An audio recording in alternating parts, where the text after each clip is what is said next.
Bwana wetu Yesu Kristo ambaye ndiye mwanzilishi wa huduma na injili hii tuliyo nayo. Tazama, wakati huu Mwenyezi Mungu ni wakati wa kusikia sauti yako, mfalme wa amani, mbingu ikiwa iko wazi katika masaa haya. Baba Jehova, jitukuze mwenyewe katikati yetu, mfalme wa amani, kwa sababu hii ni neno lako. Nami niliyesimama, mfalme wa amani, sina ujumbe juu ya wateule wako hawa, lakini Mwenyezi Mungu, naomba kwa neema yako kuu, Bwana wa majeshi, unitumie tu kama chombo, ili kwamba nikapate kupaza sauti yako majira haya ya mchana huu. Baba, utawale sasa na unene nami, ili mfalme, ujumbe wako katufikie sote. Tunaomba hayo Mwenyezi Mungu kwa jina kuu la Yesu Kristo mwokozi wetu, amen. Bwana Yesu asifiwe. Haleluya, haleluya. Namshukuru Mwenyezi Mungu mwenye neema tele aliyenipa nafasi kusimama mbele yenu, na kwa ajili ya wageni, majina yangu kamili naitwa Paul Fondo, na Kristo huyu ninayemshuhudia siku ya leo ni mwokozi wa maisha yangu. Toka mwaka wa 2009 Bwana alinipata mchafu sana, akanipenda jinsi nilivyokuwa, na wala hakuweza kuangalia madhaifu yangu. Basi nikatubu na kuanza safari hii ya kutembea pamoja na Kristo. Nikiwa mbele yenu ni mwenye dhambi ambaye bado ninapiga vita vya kwenda mbinguni. Sijakamilika bado, lakini Yesu anaendelea kunikamilisha. Bwana Yesu asifiwe. Mchana wa leo nawaletea ujumbe wa Bwana ambao ni upendo wa Mungu. Bwana Yesu asifiwe. Tumesomewa katika kitabu kile cha Yohana 17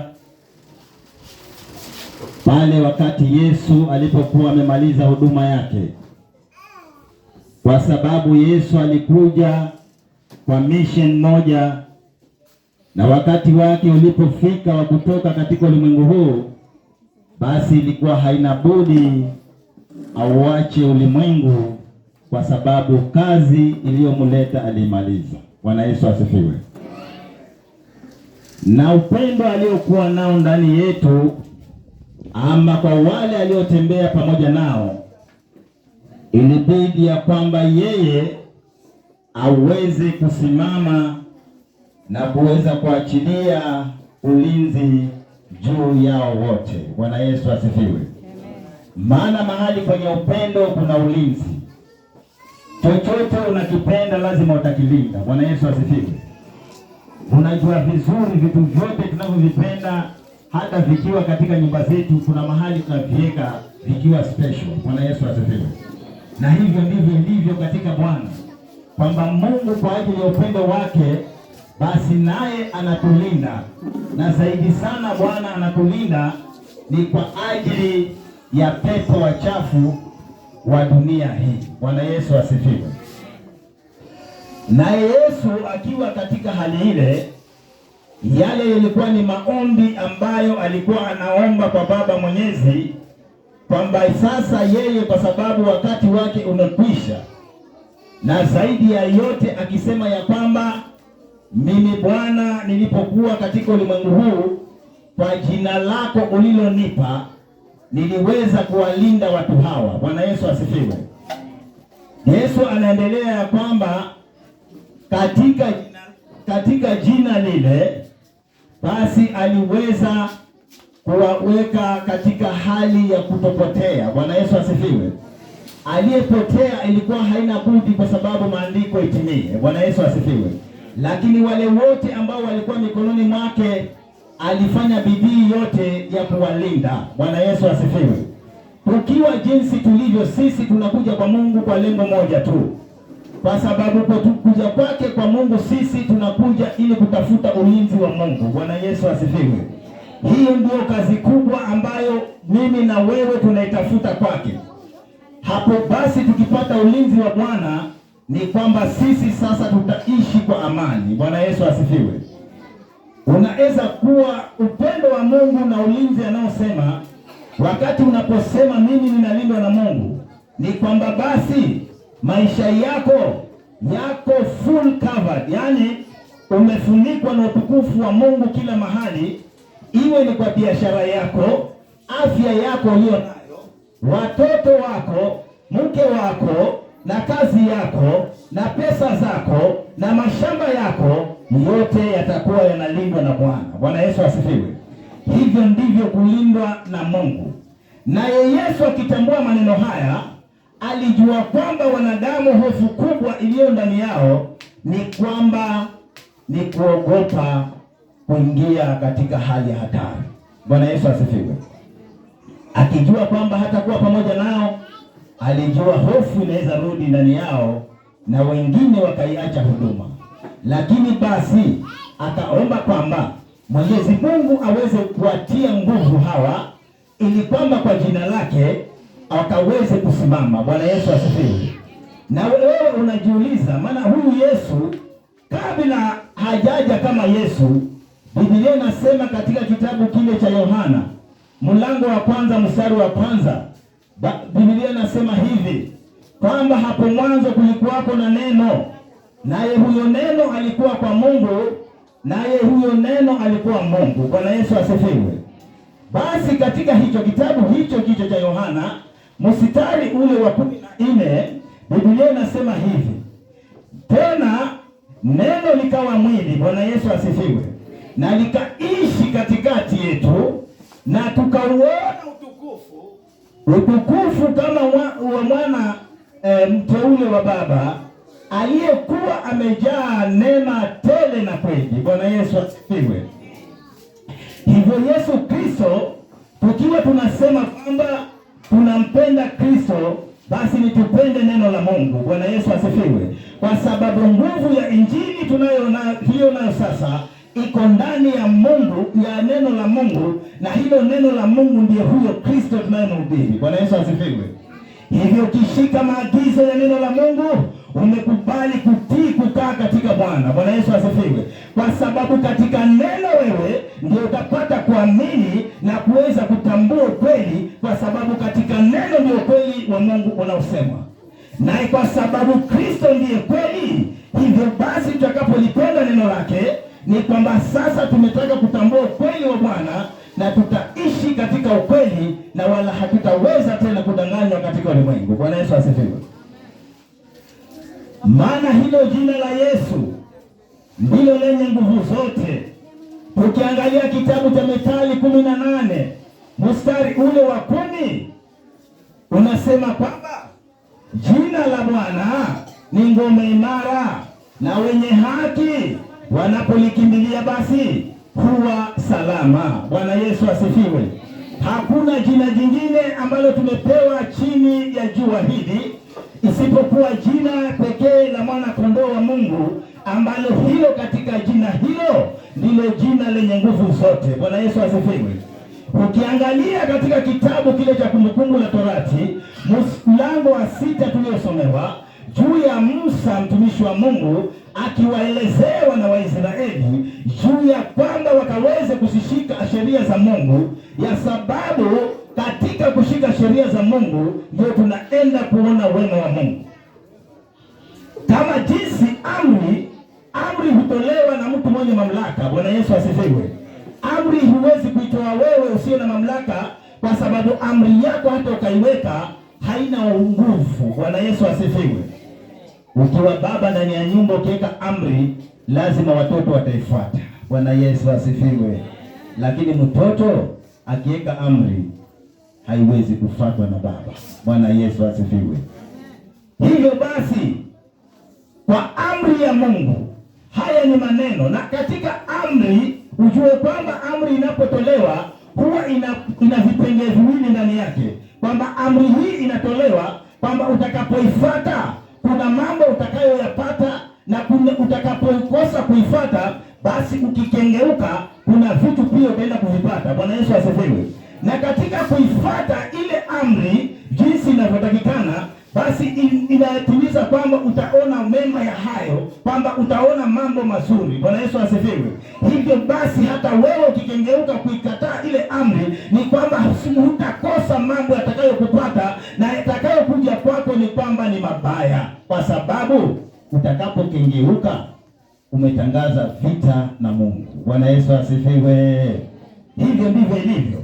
Na yeye Musa akawa anawaambia maneno haya ni yakae ndani ya mioyo yenu, tena haya myafundishe watoto wenu, na muweze kuyaandika kila mahali kwa nyumba zenu, kwa milango yenu, kila mahali. Yaani ni kwamba uishi ukiwa kabisa unakaa katika rehema za Bwana. Bwana Yesu asifiwe.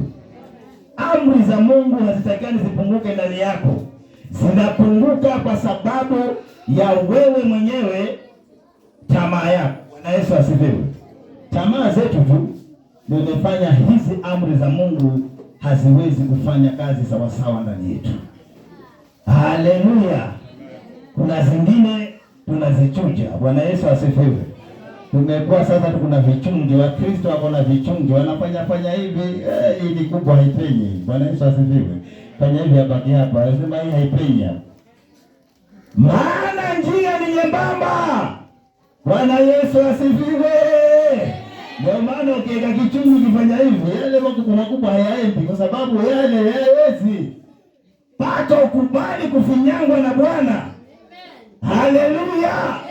Ndio penye wata kuingia mzima hivyo. Bwana Yesu asifiwe.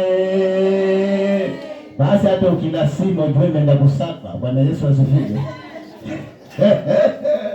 Chukua hayo mahindi tunga hapo kupiga mwiko puu. Utatoa mahindi vile. Ndio Wakristo wa sai wanakoroga na mahindi tu. Kubali kufinywa, utengenezwe ili ubadilike. Bwana Yesu asifiwe. Lakini itawezekanaje? Bwana Yesu asifiwe. Najua mahindi kabla haijaenda mtamboni, kuna wale wanasaga tu na maganda yake, lakini sisi kule kwetu mpaka tuyatwange vizuri, tuyapepete. Bwana Yesu asifiwe. Hapo ndo kazi. Kianza kutanga wewe Mkristo, lazima wache kae. Haleluya. Bwana Yesu asifiwe. Hivyo Kristo alijua kwamba hofu ya kuweza kuogopa ndio alikuwa analilia sana mioyo za wale alikuwa anatembea nao. Kasema, Bwana siwaache, mtukuze mwanao ili naye mwanao akutukuze wewe. Bwana Yesu asifiwe. Kwa sababu Yesu hakutaka wale aliokuja kuwapata wapotee atakapo. Bwana Yesu asifiwe. Lakini kuna wale hata Yesu alipoondoka, kina Petro walirudi kuvua samaki. Haleluya. Walikuwako Yesu akiwa, hata kama hao walikuwako Yesu akiwa, wewe hujamuona Yesu, unarudi nyuma zaidi wewe. Bwana Yesu asifiwe. Wale walikuwa na Yesu mwenyewe, tena wakaacha huduma. Bwana Yesu asifiwe. Watu waliomgusa vazi lake wakitembea naye katikati yao, wakitembea pamoja. Na ikafika mahali wakasema, wache ikae. Wewe ni nani? Kubali kufinywa na Bwana. Bwana Yesu asifiwe. Haleluya. Si kazi rahisi. Kuokoka si rahisi mpendwa.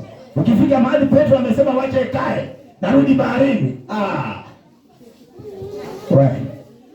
Wokovu si rahisi.